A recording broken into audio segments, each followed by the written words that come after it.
Hi, my name is Tiagi, and in this video I'll be going over vectors, which are an important tool used in advanced mathematics and science. So for example, in classes like multivariable calculus, linear algebra, machine learning, these concepts of vectors are used to provide not just magnitude or number, but to also provide a direction and just a path for that number. And so even if you have never used a vector before, you've certainly encountered it somewhere in your life, whether you're using GPS, playing video games, doing things with machine learning and AI. Vectors are used everywhere, and they're a very useful tool in these programs. So to start, what is the definition of a vector? Well, to boil it down, a vector is basically an arrow in space with a magnitude and direction. So it has two things, it has magnitude and direction. And so magnitude is just a fancy way of saying length, and this length quantity is a scalar, which means scalar, which is a fancy way of saying a number. So for example, a vector could be something like this. So let's say we have point A here and point B here. So here we have a vector going from point A to point B. Now the thing is with vectors, order matters. So for example, let's say I have these points again, A and B, right? But instead of going from A to B, right, so the arrow is showing A to B, imagine if I went to here, B to A. So now it's a different vector because the arrow is going from B to A. So this is actually the opposite, the negative vector, right, because we're going from B to A. So vectors, we usually represent them on a coordinate graph, and usually the vector starts the tail starts at the origin, right here, and then it extends out into space in the coordinate system. And so when a vector starts at the origin, like so, it's called a position vector. And so position vectors are the main types of vectors you'll be dealing with in advanced math, physics. But if you have the opposite, right, you have a vector like this is called a free vector. And so it's pretty easy to convert a free vector into a position vector, where you start at the origin. So let's say imagine that the coordinates of this vector here, that's a free vector, is 1, 2, and 6, 4. So the simple way to convert it into a position vector is just to subtract um, the coordinates b minus a. Because if you subtract it, you'll get 0, 0 as your initial, and then you'll get the distance to the point b.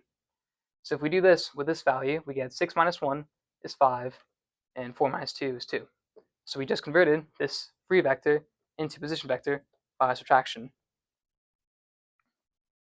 Okay, so what are the ways we actually mathematically represent this vector, right? Because what I just represented here is a geometric way of representing it, right?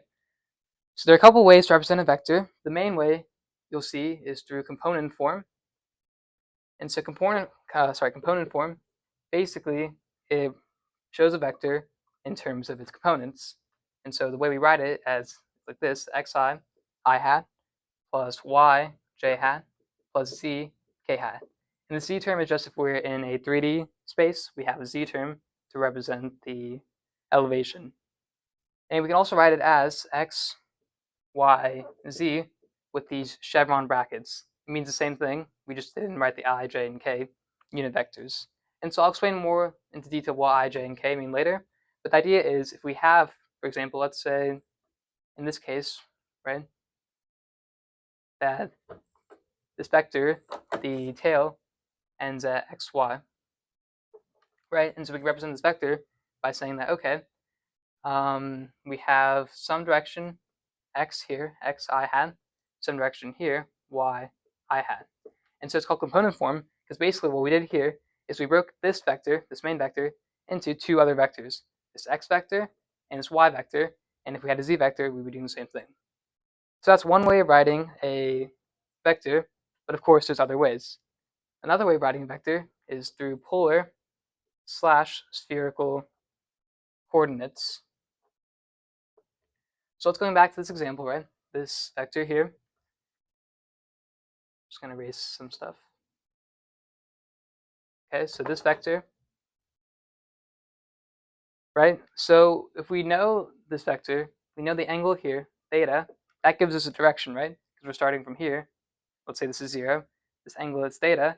And if we know the direction, or sorry, the magnitude, right, the length, call it r, right? That'll also give us a way to represent this vector. This is called a polar form. And so we can represent it as a polar form, r theta. Now, if we had a 3D vector, a way we represent it is the same thing, except in 3D, we need to have one more information, right? Because we don't have just like angles like this in 3D. We need to have two pieces of information to provide an angle. So in 3D, we would do r polar coordinate on the azimuth. So r polar azimuth for spherical coordinates to represent a vector. Finally, we can also represent it in terms of directional form. So in directional form, let's call this vector v. So if this is vector v, then we can represent it as the magnitude. So these two bars with the vector inside represents magnitude of the vector.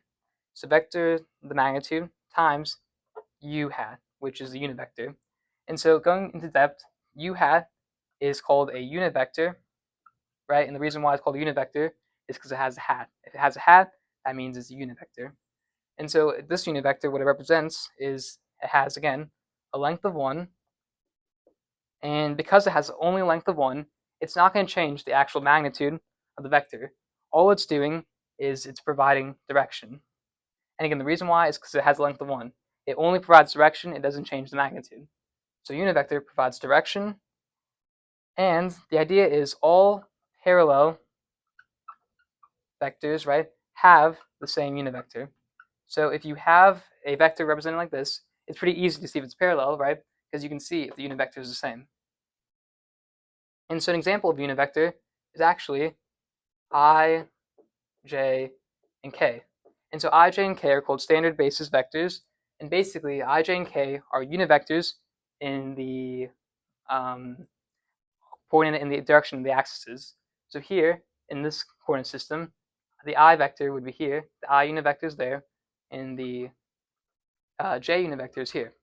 Example, if we had a k unit vector would be pointed towards us. And so I, j, k, those are unit vectors, and again, we can represent them using component form like that, or we can use a unit vector here to represent it in directional form. And then this, again, is the magnitude, and to find the magnitude, we have to use the Pythagorean theorem. And so we'll do, in this case, right, so this is xy, we're going to do square root of x squared plus y squared, and if we had a z term, it's pretty easy, we just add plus z squared. And the reason why, again, is because if we had a triangle, right, x, y, to find this value, which is the length, the magnitude, we do square root of x squared plus y squared, because this is a right triangle, so Pythagorean theorem. So that's a way of finding the magnitude. And that's also another way of writing a vector. And finally, the last way we can write a vector, this is not really shown much in mathematics and physics. You might see it in like computer science and machine learning. But another way is through a matrix.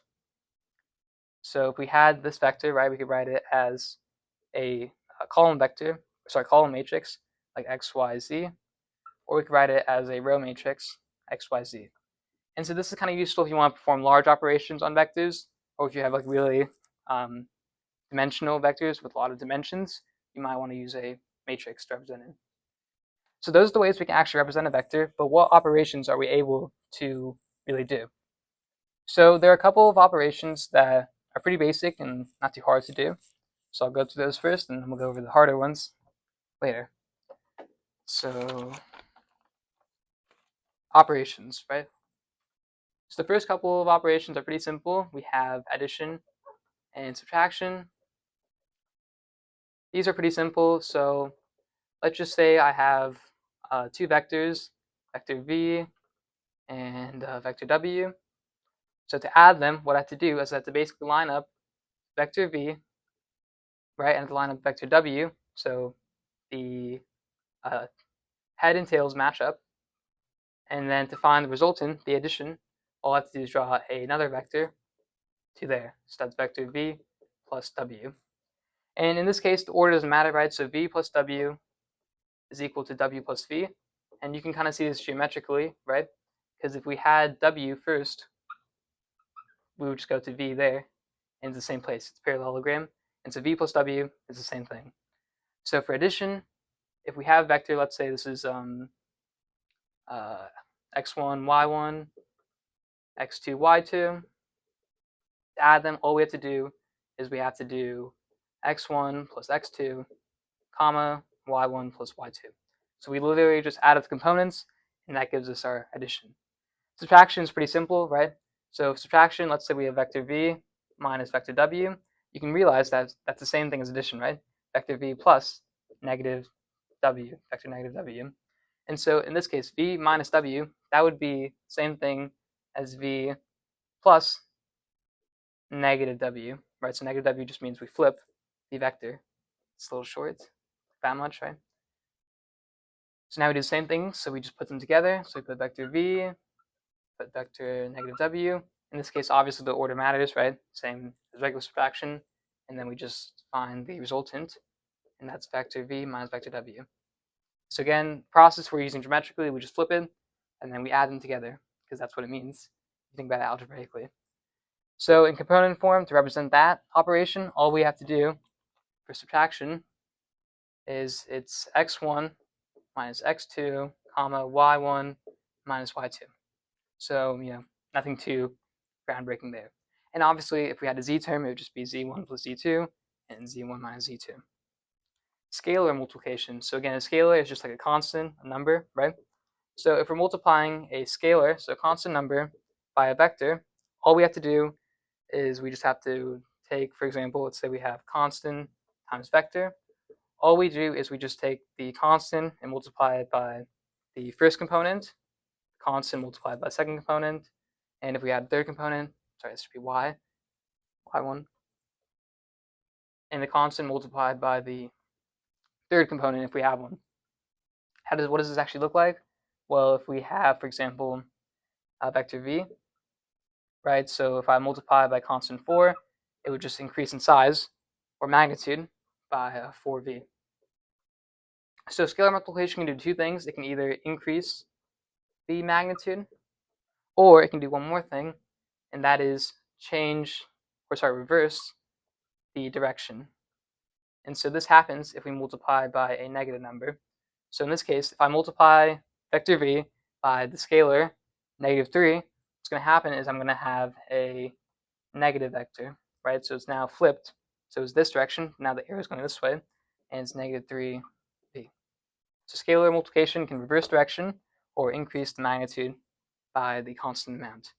An important thing with scalar multiplication is whenever you have two scalar vectors, they're always parallel. So, this vector is parallel to this vector, which is parallel to this vector. So these scalars are all parallel, which means that they have the same unit vector. So on the topic of parallelism, how do we determine equality between the vectors? So you probably guessed, right? To determine equality, we need to see if the magnitude and directions are the same. Because if they're the same, that means they're equal and the two vectors are the same. So magnitude's pretty easy. We just use the Pythagorean theorem, right? But direction, there's a couple ways to figure out if the direction's the same. One would be to use a slope. So if we have a vector in a coordinate system, we can compare the slopes to see if the direction is the same. We can also determine if they are scalar multiples, right? Because if they're scalar multiples, that means that they're going to be parallel by definition, which means they have the same direction. We can also determine the unit vectors. So if the unit vectors are the same, right? So unit vector is just a direction. If they're the same, then that means the two are equal. And to determine the unit vector, we can just do the vector divided by the magnitude. And again, the reason why is because the vector is equal to the magnitude times direction. So to find the unit vector, we can just take the vector and divide it by the magnitude. In other words, what we're doing is basically we're taking the scalar 1 divided by the magnitude and multiplying it by the vector v. It's basically what we're doing when we find the unit vector. So multiplication is the one thing I was kind of not avoiding. I'll go over it now. But multiplication is definitely much harder to do with vectors, and there's different types of multiplications we can do. So the first type of multiplication we can do is called the dot product. And I'm not really going to go into why we use it. But basically, the idea is with the dot product, we have two vectors. We take in two vectors and we get out a scalar or a magnitude quantity, so just a number. And the basic idea of why we use dot products is it tells us kind of how much similar they are in the directions. How much are they pointing in the same direction? So how much in the same direction? And the way we notate this is that we have vector A. Take the dot product, we just put a dot in between vector B. So in this case, that does not mean multiplication. That means the dot product. So don't think of it like that. It's a dot product. And the way to calculate this is one way is taking the magnitude of A times the magnitude of B times the cosine theta. And the cosine theta is just the angle in between them. So we have A and B. Theta is this angle here. So that's one way of doing the dot product, but there's an easier way to do it using components. So let's imagine, for example, that I have two vectors, vector A called ax plus ay, and vector B called bx plus by in component form, right? And I'm taking the dot product. So if I just imagine multiplying these two together, right, I would do the kind of distributive property, right? So ax times bx, or sorry, so these are also i's, right? I had, j hat, I had, j hat. So we get ax times bx, right? Those are just multiplied together. There's scalars, right? But we also have I hat dot I hat, right? Because we're doing I hat dot I hat dot uh, I hat, and then next thing ax dot by. So we get ax times by times I hat dot j hat, and then we get plus, right? Next row ay times bx, which is I hat times, or sorry, j hat times I hat, and finally plus ay by j hat dot j hat. And so if we look back at our definition, cosine and theta, right? Well, if we have a I hat times, or sorry, dot I hat, right? Theta in this case is 0. And so if theta is 0, cosine of theta is going to be 1. In this case, that means that this is 1 and this is 1, right? Because j times j. But if we had j hat and I hat, right? So I hat in the x direction, j hat in the y direction, that gives us a 90-degree angle. And so cosine of 90 is equal to 0. Sorry, this is 1. So if it's 0, that means that these all cancel out. So 0 and 0. What we're left with is that this value is equal to ax bx plus ay by. So the dot product is basically just the components multiplied together. So it would be ax times bx plus ay times by plus, if we had z term, az times bz.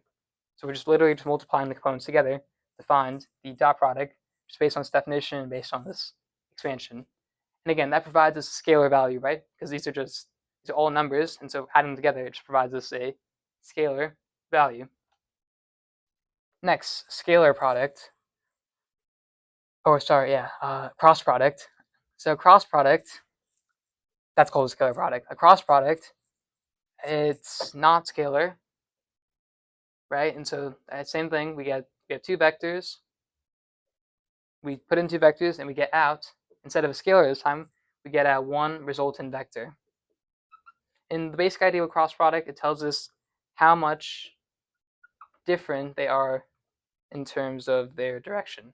So instead of saying us how similar they are in direction, it tells us how different they are in direction.